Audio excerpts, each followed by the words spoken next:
Hello buddy, it's Wyvern here with another bit of Total War Warhammer 2 quick match gameplay. This time around we are here for a bit of Dark Elf on Empire action on the map, the Eastern Straits Isles. And this is one of the new island maps, I do believe, and definitely one of the better ones. If there are some maps definitely that they put out and that are pretty good in my opinion. I really like the design of this map actually, and I definitely want to touch on that. The fact that now granted there's this huge valley in the middle that's open and all that, but you do have this big rock in the middle to block things off a little bit. You got these flank routes, you got trees to cover yourself a little bit.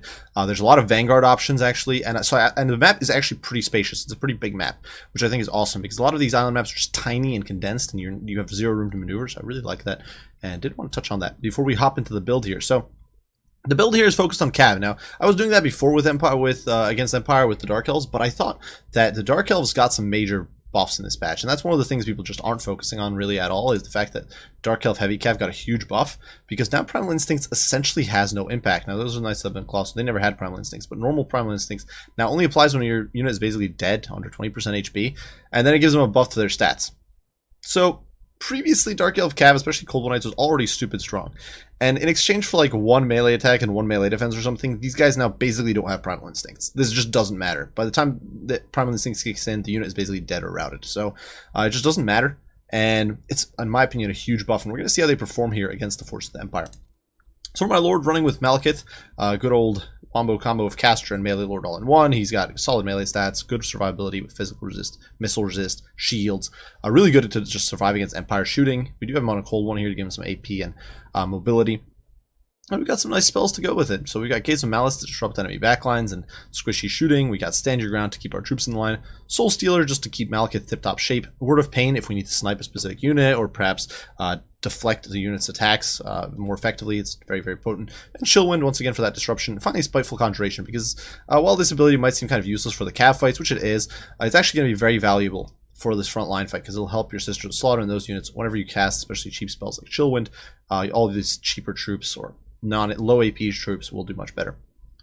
Now for a front line, it is a little pricier than what I used to run, because I actually ditched the Doomfire Warlocks and replaced them with Dark Riders. So for the build, we do have double Bleak Swords in the center, 2 Sisters of Slaughter. These guys should be able to hack through basically any Empire infantry corps, and then 2 more units of Bleak Swords on the flanks. So fairly cheap but efficient infantry corps that'll beat anything except like Mass Grade Swords pretty efficiently. Now besides that, 2 Dark Riders, 1 on either end. Basically it's just a mirror lineup. 2 Dark Riders, 2 Cold One Knights, chevroned up a bit. And then we do have 2 Cold One Dread Knights, one of them the Knights of the Ebon Claw Regiment of Renown.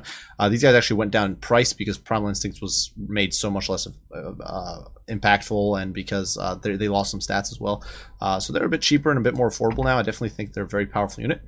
And I wanted to give the Cold One Dread Knights a shot, because previously with their low HP and the fact that they rampaged relatively easily, they were definitely a liability compared to the Cold One Knights, especially because you didn't get that anti-large bonus. But now I think they're in a much better spot. These bad boys just have their maces ready to roll. And I figured, you know what, with their high melee stats, these guys can sort of sustain, play the questing Knights role, and just hold the fort, and potentially just out-grind my opponent if needed in the cavalry fights especially. And so we are going to give these guys a spin to see how they perform, because this is a unit I basically never used before. Felt was pretty underpowered, but maybe it's better now. Now, for my opponent's build, it is definitely a little bit interesting. A very wide, very numerous build. He's got over 1,000 troops on the field. For his Lord rolling with Karl Franz, never a bad pick. Karl is, of course, a beast in melee. He can dive in, snipe units, snipe lords very effectively. Here he's got Foe Seeker, Reikland Runefang, Gul Miraz, Stand Your Ground, as well as Hold the Line. Of course, he does have Blood Roar, which is pretty nasty because it debuffs leadership even more alongside Fear and Terror, potentially causing chain routes. Now alongside him, Jade Wizard, basically a mandatory combo with Karl. You got to keep him tip-top shape. He's got Regrowth, Awakening of the Wood, Life Bloom, and Power Stone. Now I don't disagree with Awakening of the Wood. I do think Earthblood is nice to bring. That said, my opponent went with a double caster build. Now this I think is a little bit of a mistake. He is bringing an Amber Wizard here with some pretty decent, but also some pretty pricey spells. He's got a Manticore Summon, which I don't think is really worth it if you're trying to bring expensive healing spells on your Life Caster. And he does have the Amber Spear, which once again, not really sure it's that useful, maybe for the Cav fight. Wiston's Wild Form, nice little defensive spell, but you could have brought Earthblood and I think gotten some better value there. So we'll definitely see what is going to go down with his Amber Wizard. And then a bunch of Knights. He's got Empire Knights up here, Empire Knights there, 2 units of Empire Knights over there.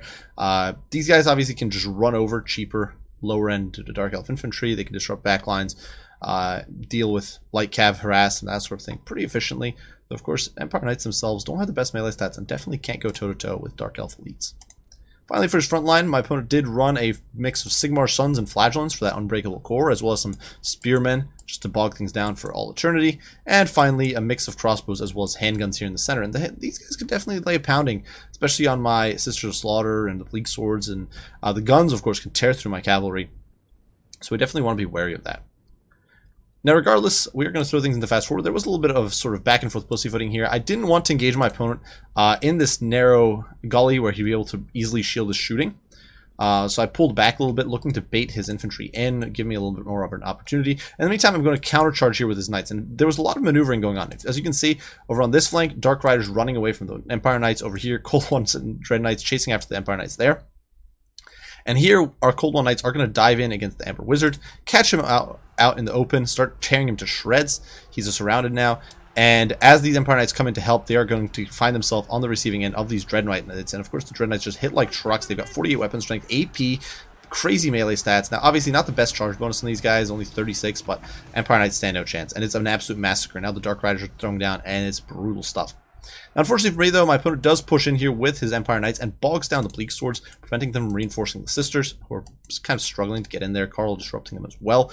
You can see we're dropping down a chill wind here, or not a chill wind, a Gaze of Malice, which does a lot of damage to these crossbows. You can see just how much it does. Those lightly armored state troops, knocking them down by about a third of their HP, so definitely brutal stuff. Sisters, in the meantime, will outgrind Sigmar Sons, though it's definitely going to be a fairly atrocious battle. Sigmar Sons have some very good melee stats. And in the meantime, the Spears have taken point for the Empire Knights, which is definitely a good move for my opponent, swapping them out to protect the Empire Knights so they can cycle charge in again. Unfortunately for my opponent, though, these Empire Knights have essentially been slaughtered to the man. They're barely rallying out there in the distance. The Jade Wizard is hiding in the back, and both the Amber Wizard as well as the Empire Knights over there are basically chased off the field. So suddenly things are looking a lot worse on the flanks. There's really only this unit of Empire Knights over there, who can't do that much. They're about to run into these very angry Cold One Knights. They're about to get pincered potentially, so that's definitely some nasty stuff. But Malekith, unfortunately, coming onto the receiving end here. He does have standing ground, but coming on the receiving end of Carl Friends with all his buffs popped, Malekith stands no chance. He's got to get out. I pop Soul Stealer immediately here, looking to drain this pocket and protect Malekith, but he's a little overextended. If we look here, we can actually see that Malekith is behind these Knights, so he's kind of body blocked. And now his own Knights are actually going to be blocking him from retreating as well. And being stuck somewhere with Carl is pretty disastrous for any lord. It doesn't matter who you are. And Malekith is definitely feeling the heat. So I was desperately trying to get Malekith out of there. Fortunately, Carl does get a little distracted there by the Knights of the Ebon Claw as well as Cold One Knights, and overextends a little bit. So we hit him with a Word of Pain there to protect Malekith, trying to keep him debuffed, to keep Carl Friends manageable. You can see still 38 melee attack with Word of Pain active while he's got all those buffs going, so that's pretty nuts. Here in the pocket, though, the guns got caught. The Knights are getting overwhelmed. Now, Dark Riders did get slaughtered essentially to a man, but these Empire Knights are not scraping away in good shape. The Cold One Knights are on them, and they are going to tear them to shreds, and the crossbows can't really help. Dread Knights have 120 armor, so they're basically invulnerable to the crossbows, and even Cold One Knights have 90, so they're pretty tanky. They don't care too much. And things are all definitely falling apart for my opponent. Sister of Slaughter here disrupting the backline, tearing apart the crossbows. Of course, Murderous Prowess going off, which is going to make these ladies that much more efficient at slaughtering the crossbows. They actually cause fear now, which is not helping these Empire troops, who obviously at least some of them have bad leadership. The Sigmar Sons, Flagellants obviously don't care, but they're an exception. You can see the Dark Riders here running amok, kind of just disrupting everything. And in this slow grind, now obviously Spearmen pretty good against, say, Cold One Knights in a cost efficiency manner, are not really going to be able to hold up in a grind, especially with Knights of the Ebon Claw in there, providing support. And you can see regrowth here going down on Carl, so Carl's going to be able to tank through a lot of this. But these Spears are not. You can see they're getting surrounded, they're getting torn to shreds. The Knights are basically removed from play now. My opponent's cavalry corps is all but gone, and the backline is compromised. You can see the Jade Wizard here getting caught out by the Cold One Knights. Handguns pushed all the way back. My opponent, unfortunately, not able to keep up with the micro, so he's just not able to isn't getting these guys up into the fight now. Nice little Awakening of the Wood here, trying to do some damage. This is why I think Earthblood's better, because you could hit this pocket with an Earthblood, keep him fighting a little bit better. Awakening of the Wood, sure, it does a lot of damage to Bleak Swords and Sisters. Sisters are actually a very cost-efficient use of that spell, but when you need to be dealing with Knights of the Ebon Claw and Cold One Knights, I don't think it's worth it.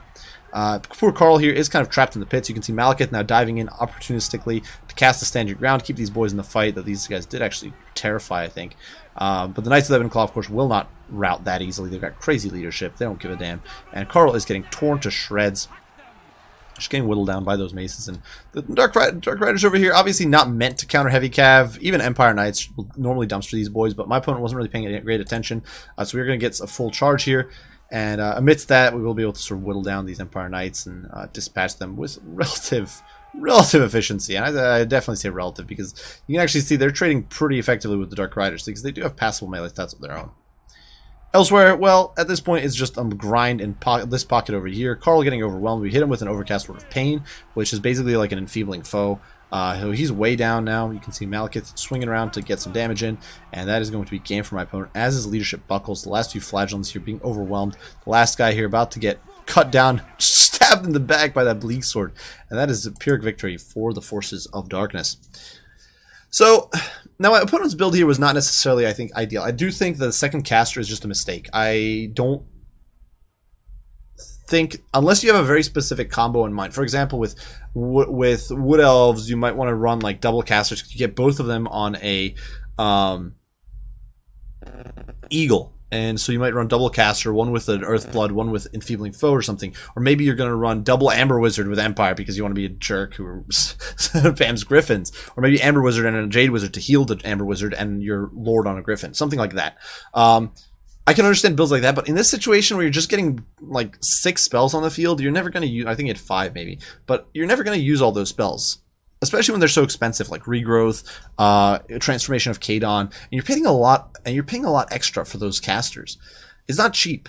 So pick your spells. Just pick whatever 3 spells. Even if you're going to run a lot of spells, it's better to run them in like a single lore. Like, for example, Lore of Fire is a lore where you often want to run like almost the full kit. In that case, I can understand, but like but in most cases, just run 2-3 spells. Know what you're going to use. Know what your intentions are.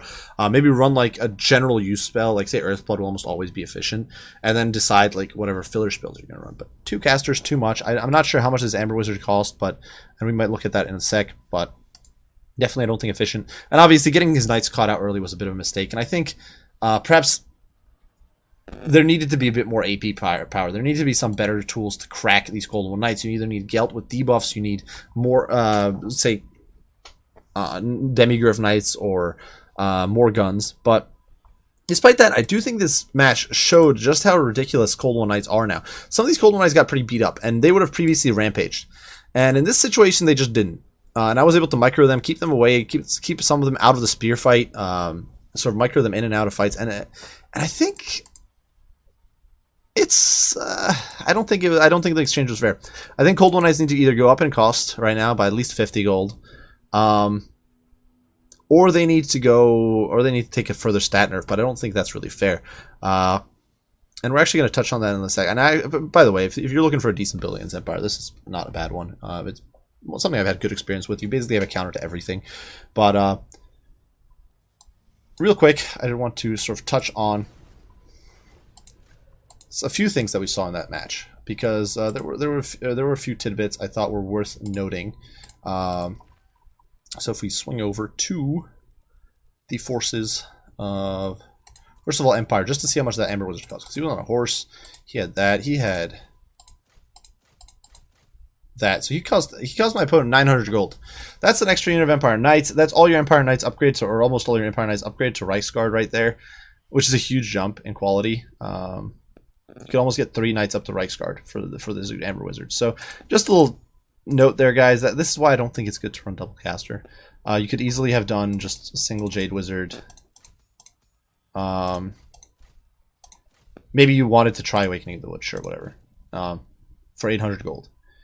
Instead of, maybe you wanted Power Stone even. But like you'd still save yourself a good 700 gold there, which is a lot, especially for Empire, which is fairly cheap troops. But now for the Dark Elves, I really think their new Cold War Knights especially just overtuned. If we look at the Cold War Knights and the Cold War Dread Knights as well, might as well. Let's look at these stats. And one of the things that used to be the balancing factor for these boys was the fact that they just were so that they would rampage, and that was a big disadvantage. But let's compare them, for example, to the High Elves, Silver Helms. And I actually don't think Silver Helms with shields are a bad cavalry unit, so don't get me wrong there. But if we compare them to Silver Helms, you've barely got less HP, you've got way more weapon strength. Your sustained melee stats, sure, they're not quite as good. especially because you don't get martial prowess. But that AP and that anti-large is huge. Keep in mind that you've got and that those cav fights, which really matters. That bonus for charge of 14 is huge. That basically undoes the entire bonus that martial prowess has. This is, of course, not counting a murderous prowess and anything of that. And most of that is AP damage. So these guys, they got 30 AP, which is insane. So, and they only cost 1,000. You can't compare that to Silver Helms, which are literally the same price. Sure, they're more mobile. They got like a slightly better cycle charge against squishy infantry. They might be a little better than Cold War Knights. There's like these little tiny arguments you can make, but I think that when push comes to shove, the fact that the Silver Helms in comparison don't have AP, they don't have anti-large, they just can't hold up to that. They're not able to deliver. And similar case with Cold One Dread Knights, though they have fewer sort of direct counterparts, but even there, we can compare them to like Knights of the Blazing Sun, for example, who are almost cost the same. And you've got you're way more survival. Now, obviously, you're losing the charge bonus and all that, but you've got way more armor. You've got way better leadership.